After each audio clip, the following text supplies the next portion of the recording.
हम क्लास 12 के हिस्ट्री का कुछ टॉपिक लेकर के आए हैं, जिसमें कि आपको बताया जा रहा है कि पुरुष जो है कितने प्रकार से धन अर्जित करता है। तो पुरुष जो है 7 प्रकार से धन अर्जित करता है। यहाँ पर पहला तो उसको जो है विरासत के द्वारा जो धन प्राप्त होता है। विरासत का मतलब है यहाँ पर जो उसके बाप दादा का जो संपत्ति है वो ऑटोमेटिक जो है पुरुष का हो जाता है। ये मतलब जो है हमारे यहाँ ये सब रिवाज ही है एक तरह का। पुरुषों का धन जो प्राप्त होता है विरासत द्वारा। पहला तरीका उसका वही है, अपने आप जो है उसके जो पूर्वज का जितना संपत्ति रहेगा उसका वो हकदार हो जाता है। यानी इस तरह से मतलब पहले तरीका जो उसका हुआ वो विरासत के द्वारा उसको धन प्राप्त हो गया। दूसरा जो तरीका है वो है खोज के द्वारा, यानी कि खोजबीन करता है उसका धन कहाँ है, क्या है, नहीं है, उस पर जो है खोज किया।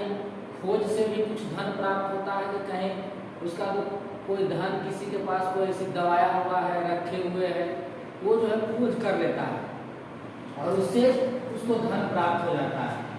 तीसरा है विजय के द्वारा। विजय यानी कि जीत, मतलब जीत करके भी धन प्राप्त करता है। तो उसका काम है कहीं किसी भी क्षेत्र पर कुछ जो है मतलब विजय प्राप्त किया है, कहीं कुछ जीता है, उसमें भी कुछ धन जो मिलता है उसके द्वारा जो है धन प्राप्त होता है। और चौथा आता है निवेश के द्वारा। निवेश यानी कि जैसे कहीं पर पूंजी निवेश करता है और उससे जो मतलब एक्स्ट्रा इनकम हुआ, जो आय हुआ, उसके द्वारा भी उसको धन प्राप्त हो जाता है। अब निवेश जैसे कहीं 2 लाख 4 लाख निवेश किया और उससे इनकम इसको जो है 10-15 लाख इनकम हो जाए, वो जो धन प्राप्त हुआ वो भी पुरुष का धन, ये तरीका है। उसके बाद आपका आता है 5वां परिश्रम के द्वारा, यानी मेहनत।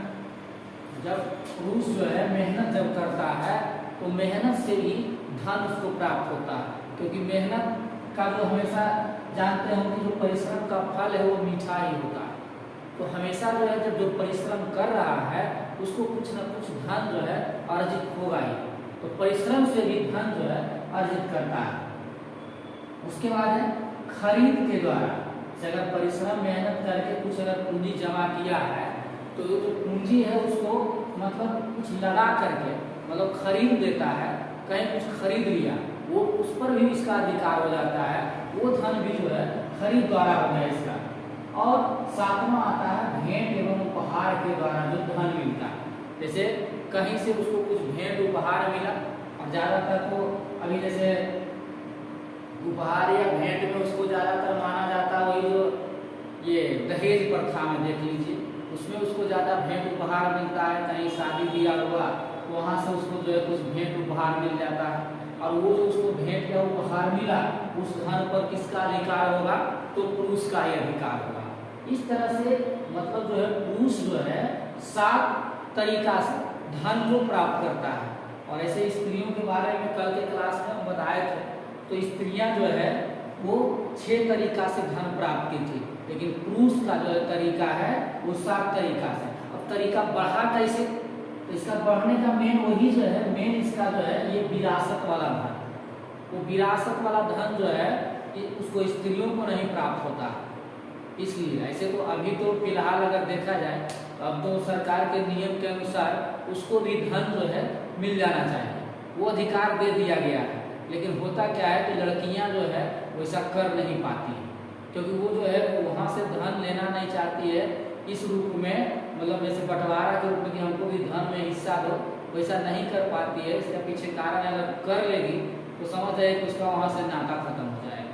और उस नाता को, रिश्ते नाते को बरकरार रखने के लिए वहाँ वो जो विरासत का संपत्ति है उसको यहाँ से वो नहीं ले पाते, मतलब अपने पिता के घर से। और ऐसे तो उसको जो है खुद जहाँ उसका शादी ब्याह होता है वहाँ उसको तो खुद मिल ही गया। ये इस तरह से आपका जो है ये पुरुष के धन प्राप्त करने का जो 7 तरीका है वो आपको बता दिया गया है। और फिर जो है कि अगले क्लास में फिर हम कुछ बताएंगे। वीडियो को जो है अधिक से अधिक देखिए, शेयर करिए, लाइक करिए और सब्सक्राइब करिए। धन्यवाद।